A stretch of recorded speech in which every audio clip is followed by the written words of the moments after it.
lanjut, alangkah baiknya kalian subscribe, like, dan share. Jangan lupa klik loncengnya supaya dapat notification kalau ada video baru, guys. Lanjut. Assalamualaikum warahmatullahi wabarakatuh. Bismillahirrahmanirrahim. Allahumma anta rabbi la ilaha illa anta khalaqtani wa ana abduka wa ana ala ahdika wa wa'adika mastata'tu a'udzu bika min syarri ma sana'tu abu'u laka bi ni'matika alayya wa abu'u bi dhanbi faghfirli fa innahu la yaghfiru dzunuba illa anta. Alhamdulillahi rabbil alamin, wassalatu wassalamu ala asrafil anbiya'i wal mursalin sayyidina Muhammadin wa ala alihi wa sahbihi ajma'in. Rabbi israh li sadri wa yassir li amri wahlul 'uqdatam min lisani yafqahu qawli. Amma ba'du. Segala puji bagi Allah Subhanahu wa taala yang telah memberikan nikmat iman Islam dan iman sehat walafiat kepada kita semua. Tidak lupa salawat serta salam kita haturkan kepada junjungan kita baginda Rasulullah Sallallahu Alaihi Wasallam beserta keluarga, sahabat, dan kita semua mudah-mudahan mendapatkan syafaatnya di yaumil kelak nanti. Amin amin amin ya rabbal alamin.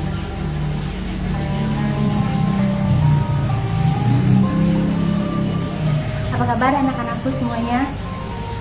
Pada kesempatan kali ini, Ibu akan menyampaikan sebuah kisah sahabat Rasulullah yang terakhir, yaitu Abu Kilabah Al-Jarmi. Jarang orang mengetahui namanya, tapi mempunyai kisah teladan yang sangat luar biasa.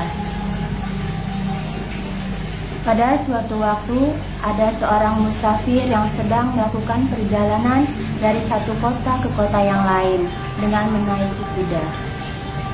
Namun sayang, tidak disangka di tengah perjalanan sang musafir kehabisan bekal. Ia lalu berhenti sejenak untuk beristirahat. Di padang pasir yang sangat luas dan gersang dan panas ini, si musafir mencoba mencari makan dan minuman di sekitar ia singgah di tempat tersebut. Dia tidak disangka, tiba-tiba ia melihat suatu kemah atau rumah kecil di tengah padang pasir itu.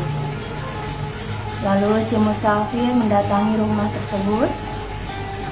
Subhanallah, ternyata di dalamnya itu terdapat seorang kakek yang terbaring dengan punggungnya. Kedua tangan dan kakinya lumpuh serta matanya buta. Seorang kakek ini hanya tergeletak di atas tempat tidurnya. Kemudian musafir ini memberikan salam kepada kakek tersebut, dan kakek menjawab salam tersebut. Si musafir terheran-heran. Di tengah padang pasir yang panas dan gersang ini, kok ada kakek-kakek yang hidup dengan kondisi yang memprihatinkan dan hidup sendiri. Lalu musafir melihat kondisi rumah tersebut.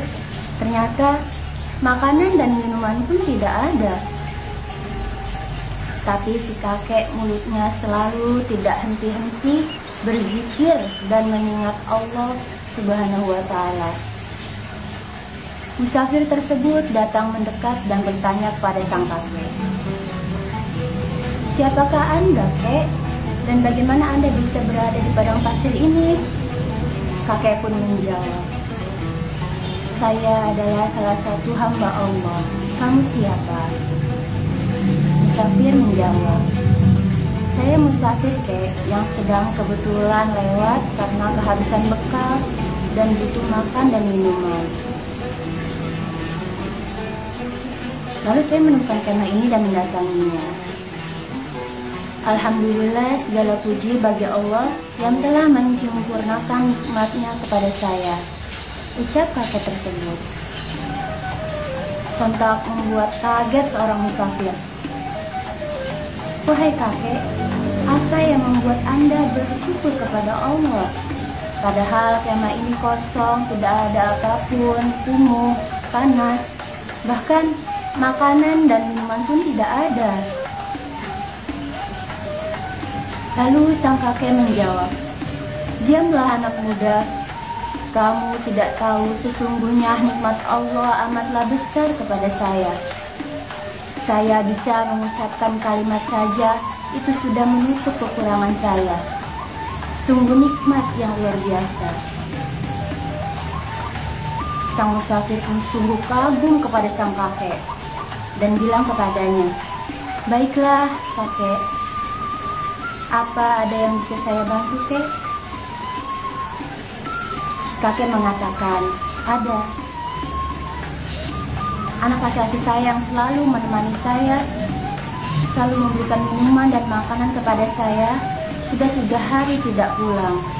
Tolong carikan anak saya tersebut. Yang hidup di padang pasir ini hanya saya dan anak saya. Jadi, jika kamu melihat seseorang tersebut, itu berarti anak saya." Tidak lama kemudian, musafir ini keluar. Tidak jauh dari kemah, ada seorang jenazah manusia yang sedang digerumuti oleh singa. Dicabik-cabik dagingnya, serta tangan dan kakinya telah putus. Ia berpikir, pasti ini anak kakek tersebut.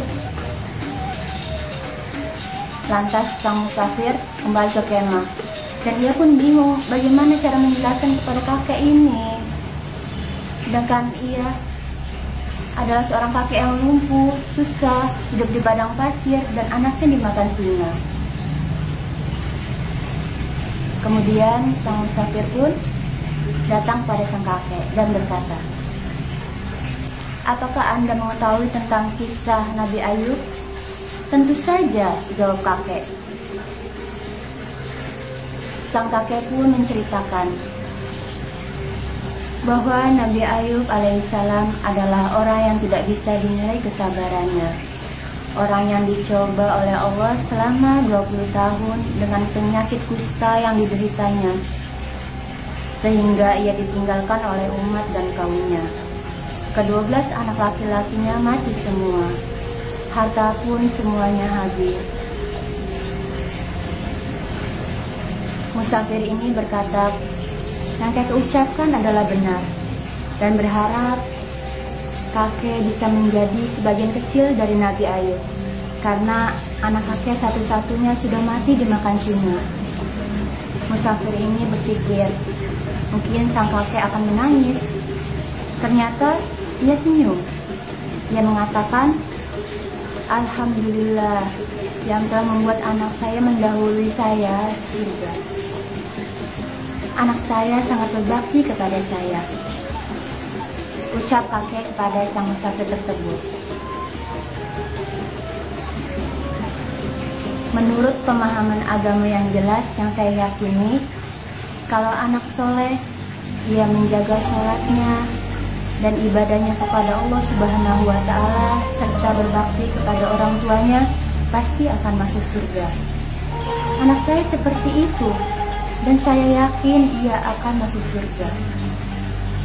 Kakek menambahkan perkataan tersebut.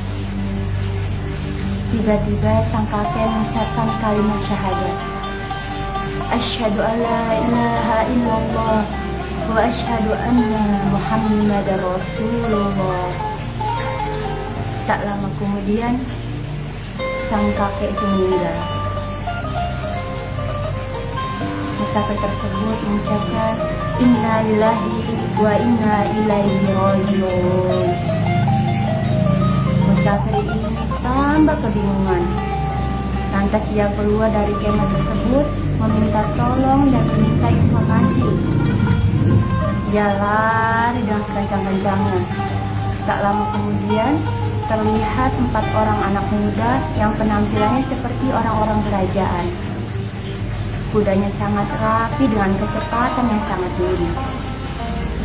Sang musafir berdoa kepada Sang Pencipta, "Ya Allah, utuslah kepada kami orang yang bisa membantu kami." Dia pun berteriak memanggil pasukan kuda tersebut untuk berhenti. Ternyata atas pertolongan Allah, mereka mendengar teriakan pemuda tersebut. Mereka bertanya, "Ada apa denganmu? Mengapa kamu minta tolong?" Musafir memberitahu bahwa di kemah tersebut ada orang tua meninggal. Kaki dan tangannya lumpuh, matanya pun tidak bisa melihat, serta anaknya dimakan singa. Keempat orang ini sontak kaget seakan kenal dengan kakek ini. Lalu segera turun dari kuda. Kemudian mereka masuk ke dalam kemah dan menemui kakek tersebut. Para prajurit pun mencium kakek tersebut dan sangat sedih menangis dengan sejadi-jadinya. Musafir pun terheran-heran, apa yang sedang terjadi sebenarnya? Lalu mereka memberitahu pada sang musafir bahwa kakek tersebut adalah Abu Kilabah Al-Jalil, satu-satunya sahabat Nabi yang masih hidup. Mereka sudah lama mencarinya. Raja meminta Abu Kilabah untuk menjadi hakim, tetapi ia melarikan diri karena tidak mau menjadi hakim sampai ia tinggal di padang pasir ini. Abu Kilabah dikenal dengan kesolehannya dan doanya sangat mustajabah. Pelajaran untuk kita semuanya anak-anak yaitu bagaimana Abu Kilabah dengan mengenal Tuhannya, ia tahu bahwa cobaan di dunia hanya di dunia. Kalau ada orang di muka bumi ini yang terlahir dengan tangan, kaki, dan tidak bisa melihat, ini sifatnya hanya duniawi, karena nanti jasadnya akan dimakan oleh tanah. Pada saat dibangkitkan kelak di hari kiamat, tidak ada yang lumpuh, tidak ada yang cacat, dengan fisik yang baru, semuanya sempurna. Nah, setelah melihat kisah ini, semoga kita semua yang merasa hidup kurang beruntung, kita bisa bersyukur dengan kehidupan yang sekarang ini. Semoga bermanfaat untuk anak-anakku semuanya. Semoga kita bisa mengamalkan dalam kehidupan sehari-hari. Jangan lupa tinggalkan jejak dengan like, subscribe, dan komen.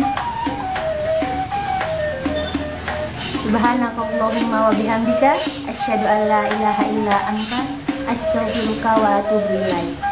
Wabillahi taufik wal hidayah. Assalamualaikum warahmatullahi wabarakatuh.